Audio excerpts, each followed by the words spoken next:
datang kembali teman-teman di HT Programming Channel. Nah, buat pertemuan kali ini kita bakal membahas carousel. Carousel itu paling sering kita temuin, misal kayak di Instagram gitu ya, di slide gambarnya itu namanya fitur carousel.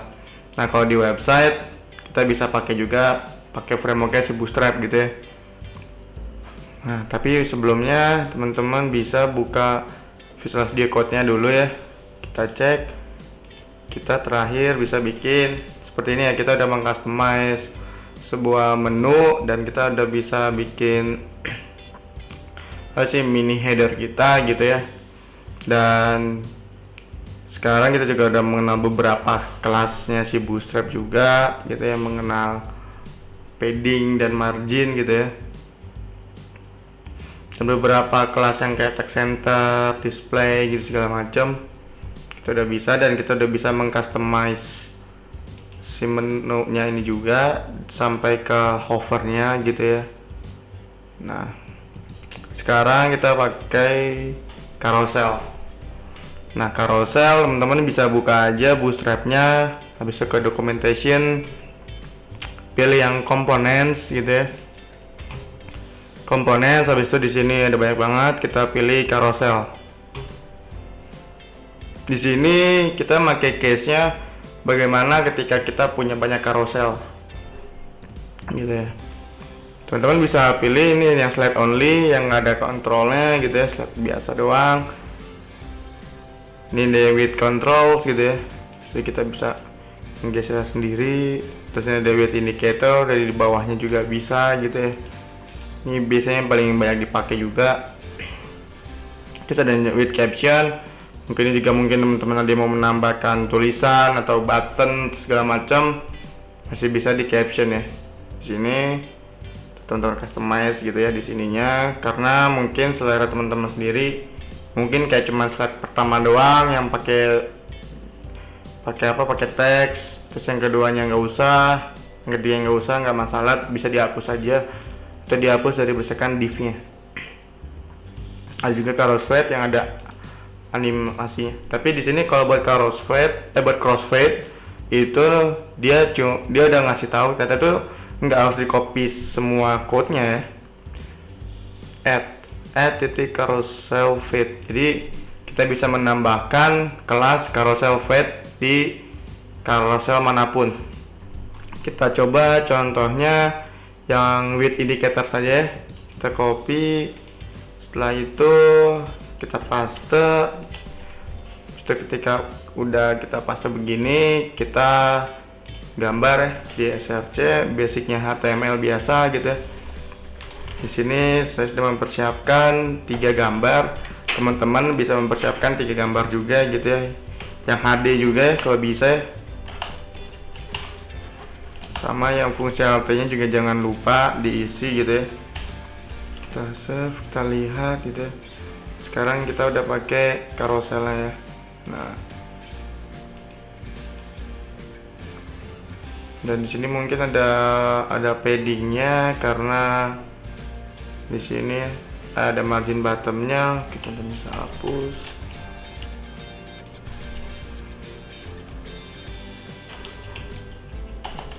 Wisata Gunung Bromo. Oke. Nah, bisa juga begini, save. Nah, dan di sini kita udah pakai carousel. Terus tadi apa, carousel fade ya, yang dibilang cuman tambahkan titik carousel fade. Gimana cara penulisannya? Cara penulisannya seperti ini. Ini carousel fade, ini artinya kelasnya kita copy aja. Oke, tapi sebelumnya kita lihat, sebelum dikasih carousel fade, animasinya masih slide biasa ya, masih slide biasa. Tapi ketika kita tambahkan di sini mungkin kelasnya carousel fade, nah sekarang bisa dikasih animasi carousel fade, begitu ya. Dan bagaimana ketika kita punya 2 carousel ya? 2 carousel, ini teman-teman bisa di copy aja di event tadi. Nah, atau 2 atau lebih ya. Nah, save. Nah, Sekarang kita punya dua carousel. Terus kita lihat, mungkin secara kasat mata atau secara user yang pengen melihat web kita nggak ada masalah gitu ya. Cuman permasalahannya ketika user mengklik preview sama nextnya. Kita coba yang atas dulu. Yang atasnya aman, yang bawahnya tidak aman karena di sini nggak berubah, tapi malah yang gambar yang atasnya yang berubah ya. Nah, ya. Malah yang gambar atasnya yang berubah. Itu kenapa kita di sini sudah menyinggung sedikit tentang penggunaan JavaScript. Jadi kalau saya dilihat ini kita yang pertama ya. Ini div carousel yang pertama, ini div carousel yang kedua. Kita kasih komen aja. Carousel kedua gitu ya, biar nggak bingung. Sama ini juga kita kasih carousel pertama. Nah, ini carousel yang pertama, ini yang kedua. Nah, yang pertama ini kalau misalnya kita dalam melihat ID gitu ya. Nah, di ID inilah yang menentukan patternnya dia. Nah, kalau misalnya kita blok, nah di sini teman-teman bisa melihat secara langsung ya, yang ketika di blok dia langsung menentukan dia tuh punya ID yang sama gitu. Caranya gampang, tinggal deteksi dari ID-nya aja. Dan ini kalau yang pertama ya, kalau yang pertama oke, sama nggak masalah. Cuman yang keduanya jadi ikut ya, karena kita tinggal kopas. Nah gitu ya, maka yang dipegang kontrol ya, yang di carousel yang pertama dia bakal ikut carousel yang pertama kalau misalnya kelasnya sama. Dan misalnya kita ubah ya, oh ya buat teman-teman ini sedikit shortcut buat mengganti cepat itu bisa pakai Ctrl D ya. Ketika kita blok, kita bisa menentukan teks mana aja yang mau kita rubah. Nah, sekarang udah sama, tinggal kita rubah jadi carousel Bromo gitu ya. Nah, sekarang sudah berubah jadi carousel Bromo semuanya. Jadi sekarang kita udah bisa bedain carouselnya. Nah ya, sekarang udah berbeda karena dari ID-nya pun sudah berbeda ya. Dari ID-nya sudah berbeda. ID-nya punya carousel Bromo, carousel Bromo, carousel Bromo. Dan di sini udah nggak ada namanya carousel Bromo kayak gitu ya. Dan ini tuh nama ID itu masih bisa kita ganti lagi gitu ya, pakai Ctrl D lagi, Ctrl D lagi gitu ya. Carousel Bromo 2 gitu ya. Ini nggak masalah. Jadi di sini kita bahas dulu ya. Ini LI ini yang menentukan dari targetnya. Yang dimana di sini. Ini LI ya. Ini bagian sebuah LI karena dia juga ada hashtag carousel Bromo 2 gitu ya. Ini karena dia memanggil dari berdasarkan ID-nya sama. Dan ini kalau teman-teman perhatiin tombol preview sama next ya. Ini juga mereka megang kontrol juga. Makanya di href-nya kita isi dengan hashtag carousel Bromo gitu ya, dengan tanda pagar carousel Bromo 2 begitu. Nah, bagaimana kalau kita mau menambahkan slide baru gitu ya, misalnya ada gambar lain gitu ya, kita nggak pakai carousel yang kedua ya. Carousel yang kedua bisa kita hapus aja, kita hapus, kita save biar gambarnya nggak terlalu numpuk, biar ini yang nambah. Bagaimana caranya? Caranya kita bisa ngambil salah satu div dari carousel itemnya. Div carousel itemnya bebas mau yang mana, tinggal kita copy, tinggal kita paste gitu ya, kita save. Di sini kita udah punya 4 gambar ya.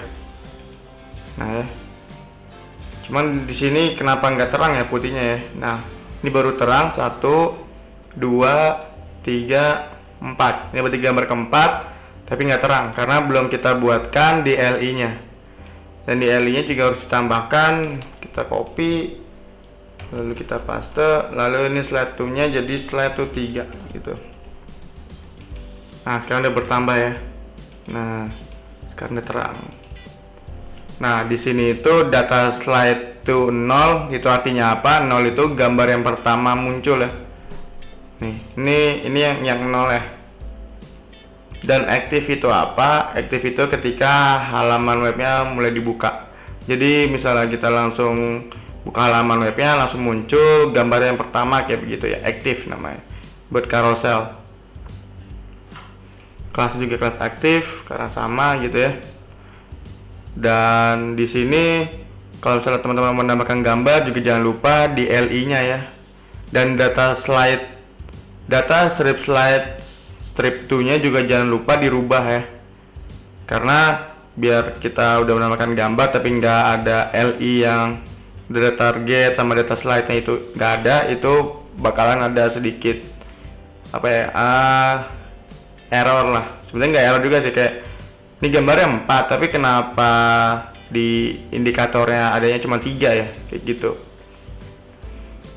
Nah, kita udah ngebahas juga ya buat kelas-kelasnya si Bootstrap. Dan di sini di image-nya punya kelas dblock, dstrip-block, wstrip100. Maksudnya apa?